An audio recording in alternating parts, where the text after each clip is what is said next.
Tuesday morning, South Carolina weather watchers. Hopefully, everyone has had a fantastic Tuesday. I am your meteorologist, Peterson, and let's go on and talk about the weather for your Tuesday evening going into your future. We have some stuff that we're going to talk about today. Some of that stuff, obviously, revolving around obviously the heat. That's obviously here. We're going to be talking about some severe weather as well. Also, potentially the chance for maybe some scattered flash flooding to make its way into South Carolina as we go through the next couple of days as well.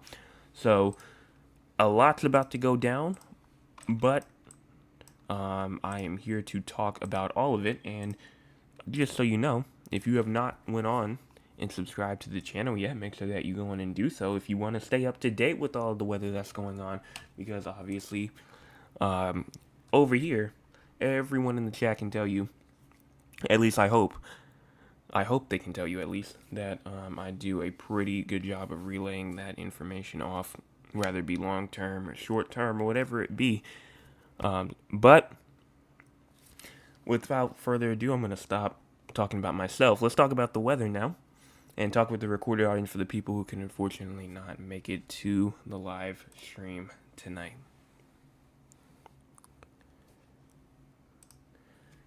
Good Tuesday evening, South Carolina weather watchers. Hopefully, everyone has had a fantastic Tuesday. I am your meteorologist, Peterson. Let's go on and talk about the weather for your Tuesday evening going into your future. Now, going on and looking at the radar right now, you do have some rainfall going on throughout the state. There is some down here near like Hampton, Brunson, over near Estill and Luray, South Carolina, as well, just to the south of Fairfax, and also just to the west of Walterboro as well. But if we go and look at what's going on throughout the entire U.S., you can see that we do have some rainfall going on inside of Massachusetts, as well as going into Connecticut. New York and Pennsylvania also has some rainfall right now as we speak. Wisconsin going into Illinois, Missouri, Arkansas, Texas, and Oklahoma having some rainfall right now as we speak, going into Kansas, and even Colorado, New Mexico, Arizona, Oregon, Idaho, and Montana. So a lot of states receiving rainfall even down here in Georgia and Florida and Alabama. Going into your cloud cover, you can see that we do have some cloud cover right now.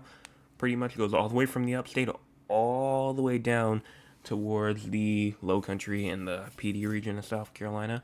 But if we go in and look at that for the future, as you go in and push this forward, you can see that cloud cover, it will pretty much continue to stay on that mostly cloudy side for a lot of places like the low country and the Midlands and the PD as well. You can kind of see there's a little bit of a gap between the upstate and the Midlands right there. We have some clear spots, but again, that can still occur. And if I even look closely, I can see maybe some fog going on as well. I guess that is not really too much of a surprise, as anywhere where it's rained at, you can pretty much expect fog right before. But it looks to be kind of just mostly cloudy as we make our way through. Current temperatures right now, 81 in Columbia as well as 79 in Orangeburg. We also have 80 in Somerville, 80 in Georgetown as well as 80 in Murrells Inlet, 79 in Conway as well as 80 in Myrtle Beach. We also have 80 near North Myrtle Beach, going into around 81 in Aiken. If we go up towards like the upstates, 82 in Spartanburg as well as 82 in Greenville, 84 in Clemson and 82 in Anderson, going into 82 near Gaffney and York as well as 81 in Rock Hill. Low temperatures for tonight, 74 in Greenville as well as 74 in Spartanburg. We also have 74 in Rock Hill, 76 inside of Sumter, and 75 in Columbia, 75 in Orangeburg as well as 74 in Walterboro, 79 in Charleston as well as 76 in Georgetown, 78 in Hilton Head Island as well as 78 in Myrtle Beach. And we also do have around 74 over there near like Barnwell and Aiken and places like that to the west. In terms of rainfall, actually a good amount of rainfall pretty much is expected as we go through from 9 p.m. all the way to 8 p.m. tomorrow. 100th of an inch to a 10th of an inch for places like Moncks Corner, going into Hilton Head Island, and even Spartanburg. Greenville is also included in there as well for that 100th of an inch to a 10th of an inch. And then Anderson also is included. 10th of an inch to a quarter of an inch for places like Greenwood, going into Lawrence and Winsboro, and even going into some places maybe like King Street in Cheraw. quarter of an inch to half an inch for like Florence going into Camden and Columbia, and then maybe even Barnwell, and then half an inch to an inch for Walterboro going into Sumter. And seems to be, I'm sorry, that was my phone ringing, but I'll move that over there. Seems to be pretty much from that half an inch to an inch, and then maybe even an inch to maybe even 2 inches for some other places as well. If you go into our severe weather, there actually is, I'm pretty sure they actually just updated it. Here it is right here. Here's the new one. There is no severe weather that is expected for tonight, even as we move through tonight going into like pretty much until tomorrow. But that marginal risk has pretty much ceased to exist. It's no longer there anymore. So that's a good thing. But as we go into tomorrow, we do have a slight risk for severe weather. Again, that is for for damaging winds. And, that 15% risk of seeing some damaging winds throughout that area. 60-mile-per-hour wind gusts pretty much will be scattered throughout some storms. And if you're in the green area, you have a 5% chance, so pretty low, but, still there. And some isolated wind gusts from around 60 miles an hour, probably most likely like 40 to 60, but isolated gusts of up to 60 miles per hour and some storms are possible, as we saw today. We saw severe thunderstorm warnings all the way down near like Hampton, South Carolina. And then I saw some in Moncks Corner, as there was severe thunderstorm warning in Moncks Corner earlier. Also, I saw one in, I believe, the PD region saw one as well today. So we did have some severe thunderstorm warnings pretty much stretch even outside of that severe limit, outside of that marginal risk of severe weather. And that's why I always say storms do not respect boundaries. They will go outside the boundary if they want to. And all we can do is just pretty much just pay attention, just see what happens, especially during the summertime. But on Thursday, we are still not done, because Thursday, July the 10th, 2025, we have a marginal risk of severe weather. Again, that's from, Greenville, Spartanburg, Rock Hill, Columbia, Aiken going into Florence as well.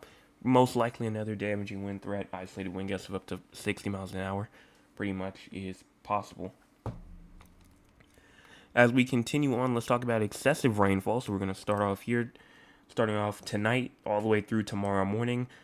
You can see that there is a minor risk of flooding, but I'm pretty sure that will be gone by the time we get to the next update, because there's not really a whole lot going on right now. As you go into tomorrow, this is tomorrow at 9 a.m. As you can see, here goes our yellow scattered risk of flash flooding, what I was talking about at the beginning, from Rock Hill over towards like Bennettsville, South Carolina, over towards Lancaster, South Carolina, as well. Chesterfield also included as well. Going into Girard as well, as you can see that's inside that 15% risk. And then everyone else that's inside the green, that's like Somerville going into Orangeburg, going into Columbia, Sumter, Florence, Greenwood, and even Greenville and Spartanburg is also included inside that green isolated flash flooding risk. Minor flooding is also included in that green risk as well, minor flooding / isolated flash flooding. And then day 3, again, we're still not done. Some more scattered flash flooding is possible, pretty much in the same regions again. Again, for places like Rock Hill going into Page, South Carolina, and Chesterfield, South Carolina, and everyone in the green as well. Day 4, same thing again. This is Thursday right here, so we pretty much have been going through all the way from now going into actually Friday. Now this is where you can see that minor flooding again is inside the forecast again, and then Saturday is finally when we get a bit of a break. We get a bit of a break here for Saturday, as there's no longer any sort of flooding in the risk. So pretty much the rest of this week could be filled with flooding and severe weather, most likely. Let's go on now and talk about the models. So you can see the times in the top right corner of your screen. Make sure you go on and pay attention to that. As you go on and push this forward, you can see that rainfall activity pretty much is going to go away as we continue through the nighttime tonight going into tomorrow morning. And even as you get to, I'd say this is around like 10 to 11 a.m., that's finally when you start to see some more activity start to break off. As that was weird, it just went to the next one, even though I did not want it to do that. But it pretty much just shows that some rainfall could potentially again come through by the time you get to around like 10, 11 a.m. tomorrow.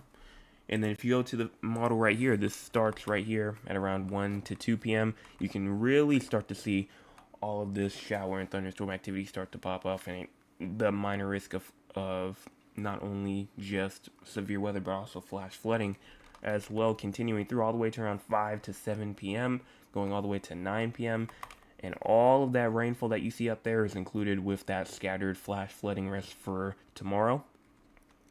That will push its way out, and then maybe some leftover rainfall behind it, but that's going all the way into like the early morning, like 5, 6, 7 o'clock in the morning still.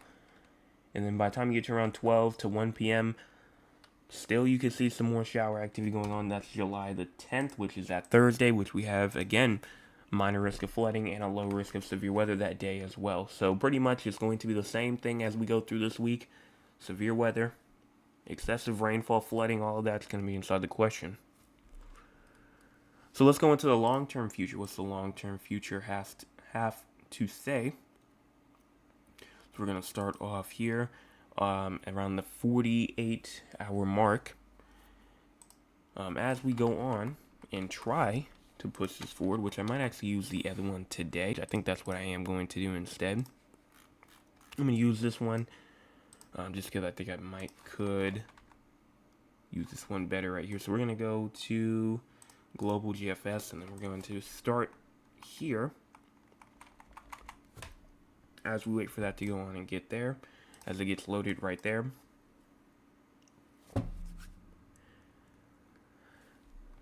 But as we go on and wait for this, let me see if okay, I can go back to this one real quick as we wait for that one though. As we start off here, this is around